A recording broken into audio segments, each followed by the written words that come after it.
নমস্কার বন্ধুরা, অর্পণার রান্নাঘরে সবাইকে স্বাগত। আজকে আমি আপনাদের জন্য বানাবো পটেটো স্ন্যাক্স। এই পটেটো স্ন্যাক্সটা বানানোর জন্য আমি এখানে নিয়ে নিয়েছি 4টে সেদ্ধ আলু, একটা আপেল, বাটার, কর্নফ্লাওয়ার, বিট নুন, সাদা নুন। আমি এবার আলুগুলো কর্নফ্লাওয়ার দিয়ে ভালো করে মেখে নেব। আপেলটা টুকরো করে কেটে নেব। চলুন তাহলে আপেলটা আগে কেটে নেই। আপেলটা আমি টুকরো করে কেটে নিয়েছি। এবার একটা বাটিতে আমি আলুগুলো মেখে নেব।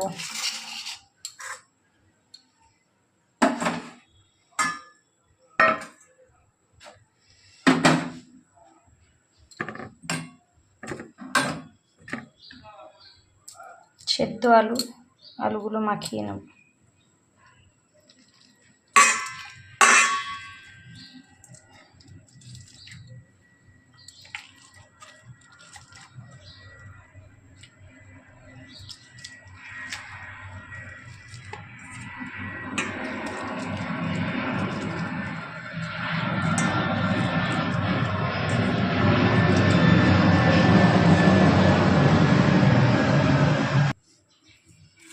আমি আলুটা মাখিয়ে নিয়েছি। এর মধ্যে কর্নফ্লাওয়ার দিয়ে এবার ঠিক আটা যেরকম মাখতে হয় ওরকম মেখে নেব।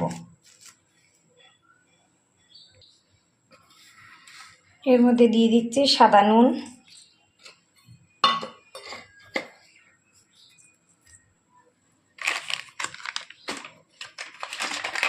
একটু বিট নুন,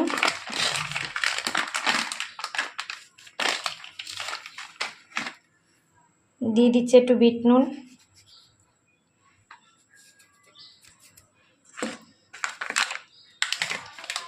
দিয়ে দিচ্ছি কর্নফ্লাওয়ার।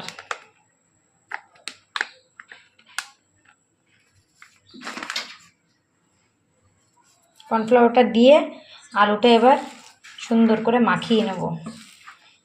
আঠা মাখার মতো মেখে নেব। আলুটা আমি মাখিয়ে নিয়েছি।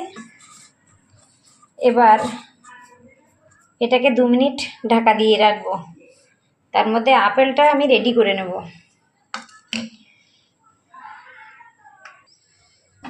আমি একটা কড়াই বসিয়ে দিয়েছি। এবার গ্যাসটা অন করব। গ্যাসটা অন করে দিয়েছি। এবার এর মধ্যে দিয়ে দেব বাটার। এর মধ্যে দিয়ে দিচ্ছি বাটার।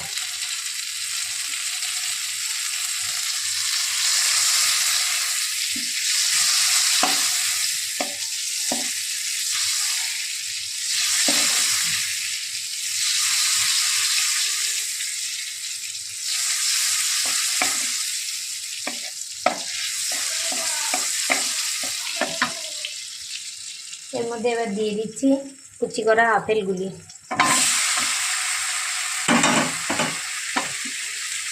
মিডিয়াম ফ্লেমে এগুলোকে একটু ভেজে নেব।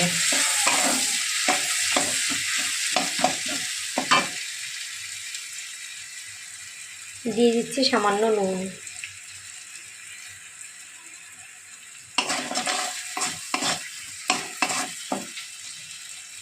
এগুলোকে অল্প সময় ভেজে নেব।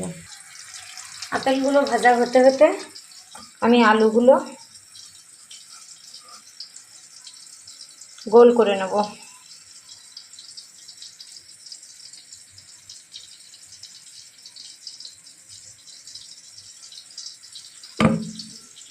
গোল গোল বল তৈরি করে নেব সবগুলো আলু।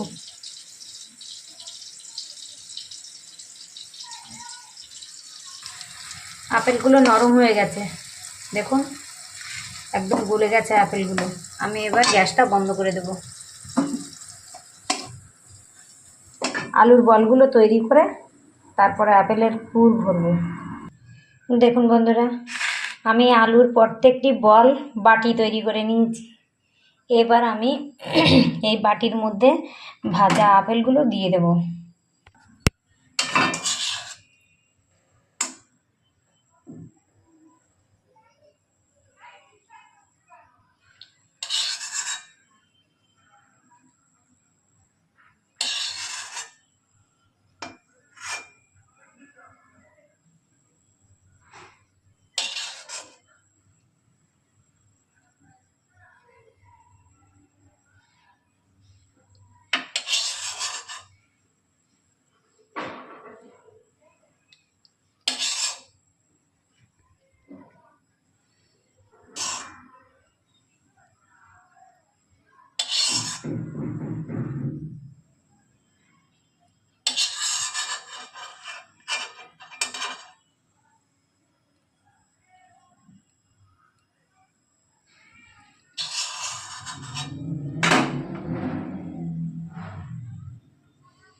এগুলোর এবার মুখ বন্ধ করে দেব। দেখুন এভাবে মুখ বন্ধ করে চেপে দেব, সুন্দর করে একটা শেপ দিয়ে নেব। আমি প্রত্যেকটা বলের মুখ, বাটির মুখ আটকে দিয়েছি। এবার আমি সাদা তেলে এগুলোকে ভেজে নেব। আমি স্ন্যাক্সগুলো ভাজার জন্য কড়াই বসিয়ে দিয়েছি। এবার এর মধ্যে দিয়ে দিচ্ছি তেল।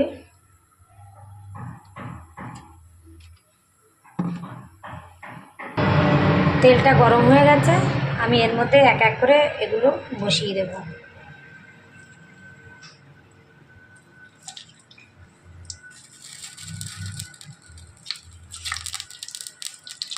আঁচটা আস্তে করে দেবো।